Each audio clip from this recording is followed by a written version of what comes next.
Time Top Chef 2018, Adrien éliminé, Camille et Victor en finale. Time Adrien, Camille et Victor se sont affrontés lors de la demi-finale de Top Chef 2018. Un épisode riche en émotions et en surprises pour les trois candidats. Résumé de la soirée. Time après plusieurs semaines de compétition, et les éliminations d'Ella, Thibaut, Franck, Jérémy, Francky, Justine, Tara, Thibaut, Geoffrey, Mathem, Vincent puis Clément la semaine dernière, l'heure est à la demi-finale. Adrien, Camille et Victor, tous les trois encore en lice, espèrent gagner leur ticket pour la finale, mais l'un d'entre eux ne réalisera pas son rêve. Pour cette soirée exceptionnelle, chaque candidat a imaginé sa propre épreuve qu'il imposera aux autres. Time, le candidat de la brigade Philippe Etchebest, a imaginé une épreuve originale, en pleine forêt. Il demande ainsi à ses camarades de réaliser un plat gastronomique de poisson avec du feu et rien d'autre, le tout en 2 heures. L'objectif pour Camille et Adrien est simple, battre Victor et remporter un point. Time, Victor s'inspire de son tour du monde, et décide de cuisiner sa loto curanto, comme il a appris au Chili. Le principe est simple, le poisson est cuit sous terre avec de la braise et recouvert de mousse. En accompagnement, le candidat propose des cerfeuils tubéreux, des artichauts, des palourdes, un jus de clémentine brûlé à l'huile de charbon. Alors qu'il partait confiant, Victor se rend compte que sa lotte n'a pas cuit. Pas de quoi le décourager, il coupe le poisson en morceaux et recommence l'opération. Time, de son côté, Adrien galère un peu plus. Pas du tout à l'aise loin du confort de sa cuisine, il tente tant bien que mal de relever le défi. Sa recette est la suivante, lieu jaune poché dans un bouillon de gingembre, coque et couteau, sous chinois et poireaux. Le souci est qu'il ne part pas du tout sur une cuisson fumée. Michel Saran, son chef de brigade, le recadre. Adrien décide alors de cuire son poireau dans la braise, et son poisson à l'étouffe puis sur de la pierre de volcan.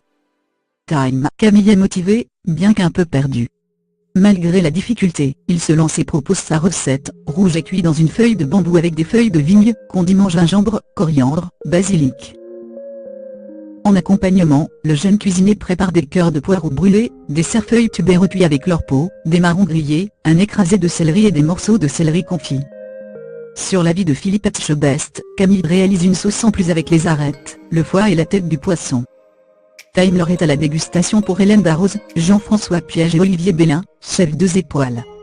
La cuisson du poisson de Victor laisse malheureusement à désirer, et les chefs ont préféré les plats de Camille et d'Adrien, qui remportent tous les deux un point.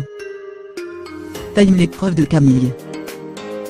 Time, le second candidat de la team Etchebest, annonce à son tour son épreuve, réaliser un arlequin de pâte avec au minimum 4 couleurs et des colorants naturels.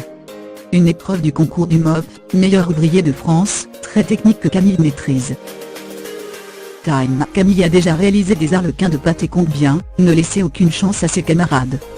Ainsi, il se lance dans un cannelloni de langoustine de 4 couleurs, du chou vert, de l'oignon, du lard et du lomo, une charcuterie ibérique. Le tout sera accompagné d'un jus de langoustine. Alors qu'il partait serein, Camille se rend compte que sa pâte, trop sèche, ne colle pas. Finalement, il parvient à rectifier le tir. Time, Adrien, technicien tout comme Camille, part sur une grosse raviole unique de langoustine de 4 couleurs, betterave pour le rouge, curcuma pour le jaune, cresson pour le vert et encre de sèche pour le noir. À cela, il ajoute une sauce faite de biscuits de langoustine à la citronnelle. A l'inverse de Camille, Adrien se rend compte que sa pâte est trop humide. Il ajoute de la farine de semoule pour sécher le tout, et obtenir une structure parfaite. Tout finit donc par s'arranger. Time, de son côté, Victor est beaucoup moins serein. Et pour cause, il n'a jamais eu l'occasion de réaliser de ravioles. Aujourd'hui, il part alors sur une raviole de fruits de mer de 4 couleurs, nature, tomate, encre de sèche et cresson. Le tout accompagné de champignons et d'écume d'herbe. Alors qu'il ne maîtrise pas du tout la technique, Victor prend plus de temps que ses camarades et se décourage. Il finit par limiter la casse. Time, lors de la dégustation, Hélène Darroze, Jean-François Piège et Simone Zanoni, chef italien à 1 étoile, ont préféré l'assiette de Camille à celle de Victor et Adrien. Défi relevé pour le candidat. Time l'épreuve d'Adrien.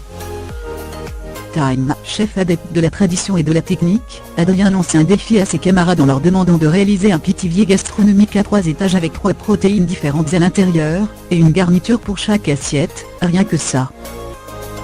Time, sûr de lui, Adrien se lance dans la préparation laborieuse de son pitivier. Sa recette est la suivante, foie gras, col vert et pigeonlier avec une farce de canard, et enrobé d'une feuille de chou. Le tout aromatisé avec céleri, compote d'échalotes et carottes. Côté garniture, le dernier candidat de l'équipe de Michel Saran part sur une note fruitée et propose des poires, des groseilles et du raisin.